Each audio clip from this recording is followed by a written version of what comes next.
Hello and welcome to Sitting Down with Schneider. Today is May the 13th, and today we will be talking to college senior Madison Siemers. Bring in Madison.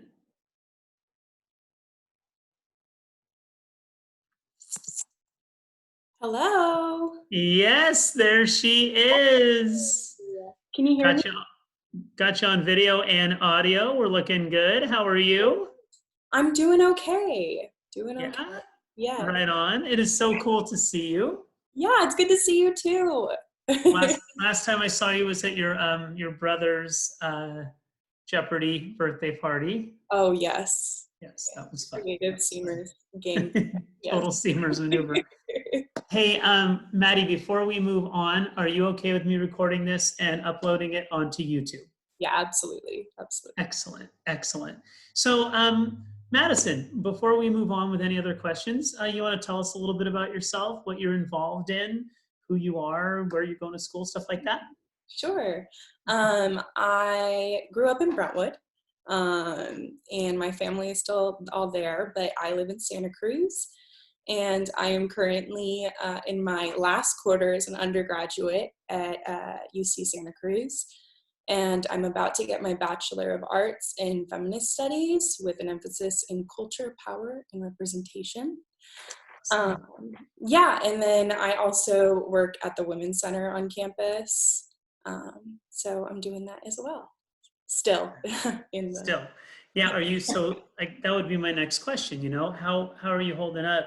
Are you still able to do that during the shelter in place, and just in general, how are you holding up during the shelter in place? Yeah, so I mean, for work and for school, it's been a shift.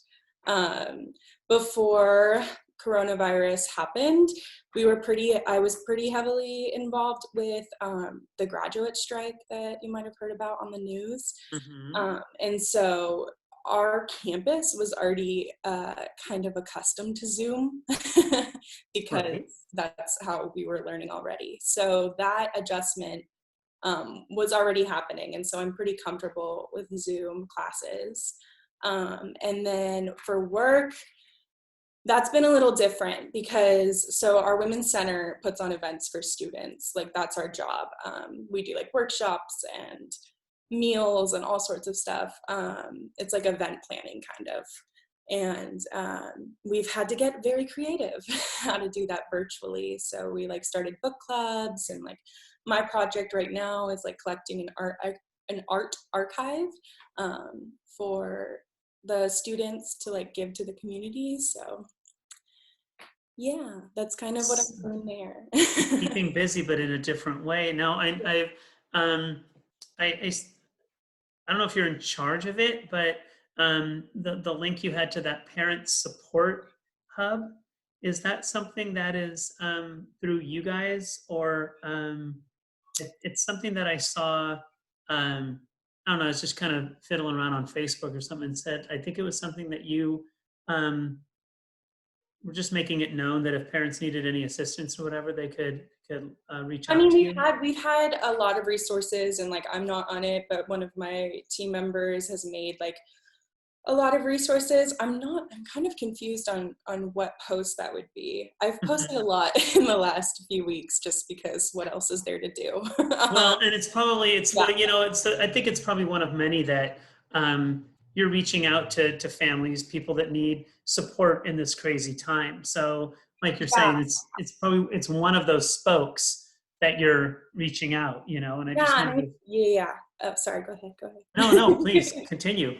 I was just gonna say, I think one of the things that I'm trying to be more aware about, and I kind of was wanting to mention when we were talking now, is the mental health aspect that comes into all of this. And it's really hard, and some days have not been super great for me because I do struggle with mental health stuff. And I just wanted to shine a light on that and like tell other people that they're not alone. And I know the news has been kind of starting to touch on it, but that I do think that we are entering a pretty big mental health crisis. And so like trying to be on top of that is also one of my priorities, and like get people information, but also like take care of myself. Yeah. Yeah.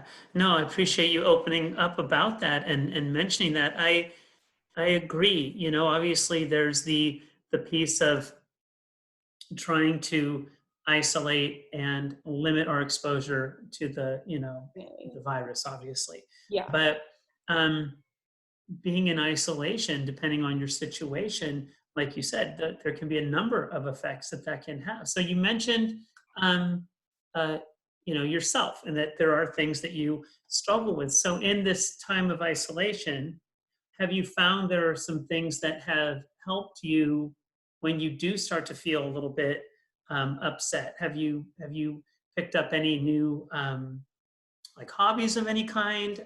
Obviously, I think the support of others. I think when you support others, that can also help you with your own. So I don't want to lead anything. I just want to kind of leave it No, at that. So have totally. you found some things that have been beneficial? Yeah.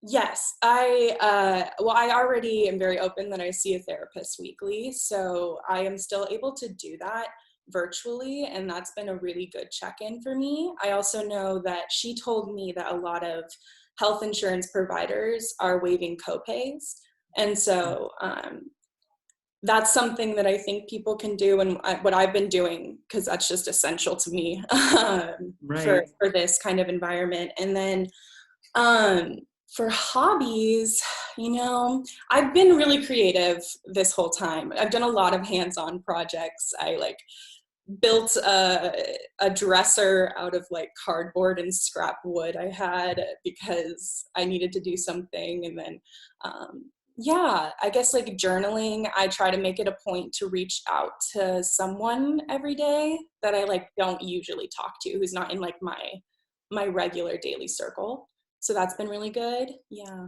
That seems like it'd be a really, I think I might start doing that. So, I mean, that's just a really cool suggestion. It really, I don't know, it makes me feel like I'm like actively doing something. We talked a lot about it at work, but we're in that line of work because we love giving back to people. And so like this time is so hard because it's like we feel like our purpose has been like limited. Yeah. Yeah, so like finding ways to do that. And then also within communicating with people, also like asking for help. So like being willing to help others, but then also like ask for it back has really been great because you get to like build on those relationships and see that those people care for you too. Absolutely. Yeah. So you mentioned a dresser that you made. Is Yeah. it functional? Like, can you You know, store it's some? funny because I was using it for like 2 months, but then just like literally 2 days ago, I just got a dresser and went and dumped it. Oh, Yeah, but it had like 2 shelves, and then I had, you see back there, those boxes.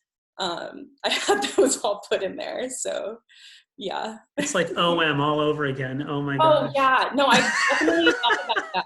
There's been a lot of like, just being at home has brought up so many like childhood kind of memories and like triggered stuff I haven't thought about in like a decade.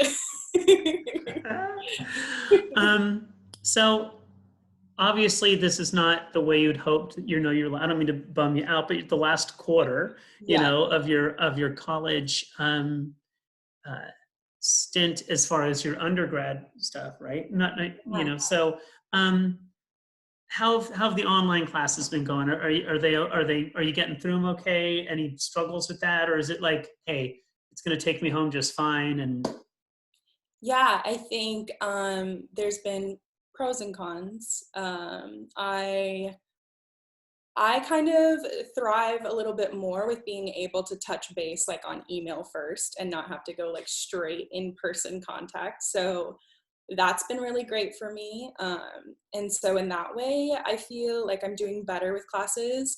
But it is a lot of self diligence, I guess, yeah, of being on top of it. And and there are motivation, yeah. procrastination and lowered motivation. It's really easy. It's like, I'll get to that after my cup of coffee, right? Yeah, so Yep, yeah, after I'll this get there. episode. Yeah. So graduating, do you have your next, what you're going to do next in line? Do you know what you're going to be moving on to? So the Or at plan, least what you're hoping to move on to? the plan before this was to try and secure a job in at a nonprofit for a year while I took time to apply to grad schools and save up some money. But the job market is a little scary right now. Right. So actively right now, I am still seeking out job opportunities, but I'm also, some grad schools have extended deadlines. So I am kind of starting that process for grad school to possibly start in the fall. Wow. So that's where I'm at right now. And then with that, probably like some online programs and staying in Santa Cruz and still doing some work here. That Santa Cruz niche has sure been a cool spot, huh? Yeah. Yep. It's going to be hard to leave. I know at some point I will in the next Yeah. few years, but it really does feel like a home now. Yeah. That's excellent. That's excellent. And then grad school, is there an emphasis that you are going to go with? Yeah, I mean, it's kind of a little scattered, but I'm looking for some sort of combination of um, counseling and guidance, and that could be for school or outside of schooling, and then coupled with health services or public health. So that's what I'm looking at right now. Oh man, they're going to be so lucky to get you when you're ready. Yeah, just your passion you bring to it and the care and just, can't believe it's like, yeah, I mean, anyone who's watching this, I've known you since, 6 years old, and just Yeah. to watch you just grow up and the amazing, amazing young lady you are, just, Thank you. anyways, all right, I don't want to get too weird. So one of the questions I'd like to ask as we kind of wrap up the chat Yeah. is, so this shelter in place lifts, which inevitably it's going to happen, right? We keep our fingers crossed. What are going to be the first couple things that you're going to want to do? What are those, and I mean, of course, probably travel, all kinds of, but just like that first day, right? That first day or two. What's it going to be? Thinking about this question because I have been watching your videos and I love them. And I was thinking about this, whether it be Brentwood or Santa Cruz, I am ready to get a group of people that I love and go downtown and hit up food and bars and live music and hug each other. Like that sounds amazing. So yeah. Sounds like a perfect way to kick off the non-shelter in place. Yeah. I really miss that social aspect. So I can't wait for it again.